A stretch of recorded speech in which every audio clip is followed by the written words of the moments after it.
Hello and welcome back to my studio. I'm Daniel, and on this video we're going to be making something pretty cool, something that's been going around. If you have Disney Plus, you most definitely have seen this adorable little character. Yeah, we're going to be doing a Baby Yoda lino print.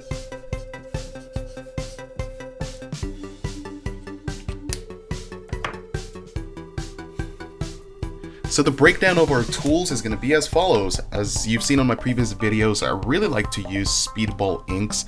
I just think they have an incredible versatility. You can use any color, but in this video I use black. Of course, some lino and wood cutting tools, as well as a spatula, a knife that you can use to take out the paint from the jar, and of course a little Breyer that can help you ink out that ink and make it a little bit better to apply into your linoleum block. But of course, one of the main ingredients in any of my artwork is a cup of coffee as well. But since this is a linoleum cut, of course our main ingredient is going to be our linoleum block. For this project, I went with some of Blick gray battleship linoleum, which is already mounted. The size, as you can see here, it's a 9-inch by 12-inch block. Right here, the drawing is not on there yet, but one of the first things to do, of course, is to transfer our drawing into our block. And with much further ado, let's get right into the main action. You may be really confused by this little heater right here, but trust me, when you warm up your linoleum, it makes it so much easier when you go in with your little cutter. It makes it so that you don't struggle as much when you start pulling into the actual linoleum.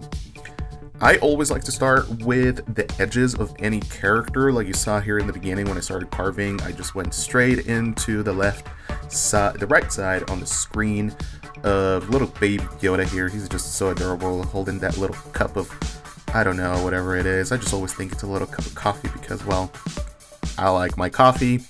As you can see here, I started with one of the smaller tools and eventually switched into a wood carving tool. I just like the versatility of the wood carving tools because they're able to cut so much better than just one of the smaller knives. But it really, when it comes to carving, it's all really going to be up to how you feel the tool is working, how you feel that it's gliding and sliding through the linoleum.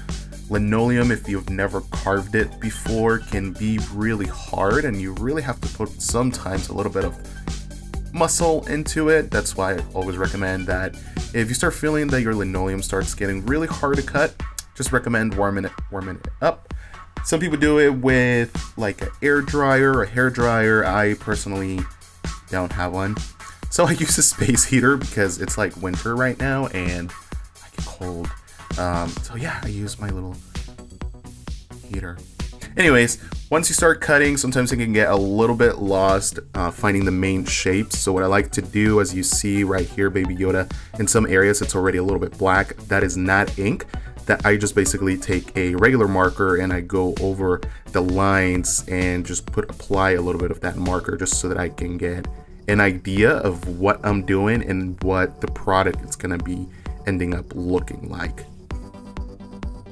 Also, if you're a relative beginner to just carving in general or making prints on linoleum or even on softer surfaces, a tip I would give, number one tip, is always cut away from your fingers. Like when you put your cutter down, make sure you are cutting to the front and that your fingers are never in the front, because trust me, you will get cut.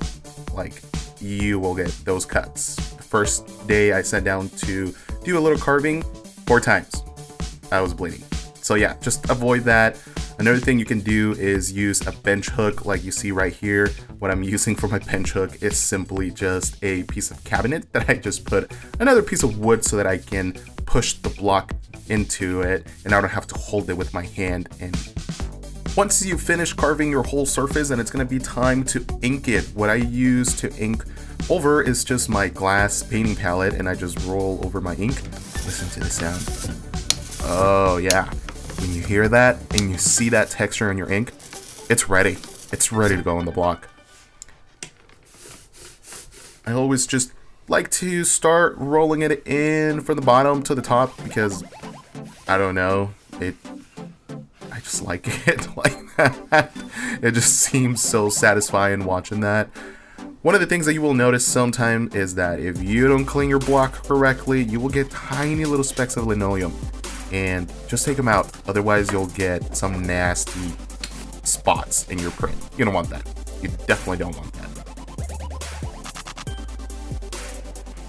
When it comes to centering your image, you could always just use old-fashioned ruler or just kind of get like a guide. What I have here is just basically have drawn in the main shape of the size of blocks that I use and also the size of paper that I've used, and I use these little square edges right here as a guide. That way I can get a centered image, and my images are not all lopsided or crooked once they get printed on the paper, because that doesn't look very professional or very pretty at all. Then I just take my Baren, this is a 4-inch Speedball brand Baren, to make sure that I get a good impression on my paper. Sometimes I do go back with a spoon just to make sure that it's extra black and that the ink does seep into the paper. And once it's ready, oh, the magic. Yeah. Look at that. Look at the little Baby Yoda with a little cup of coffee. Isn't he just so adorable? I think so. Well, if you liked the video and if you would like any other videos, well, you can always let me know what type of character or scene or something we can carve on the next one. Until then, I hope you enjoyed this video. If you like it, once again, give it a like. Subscribe to the channel if it tickles your fancy, and I will see you next time.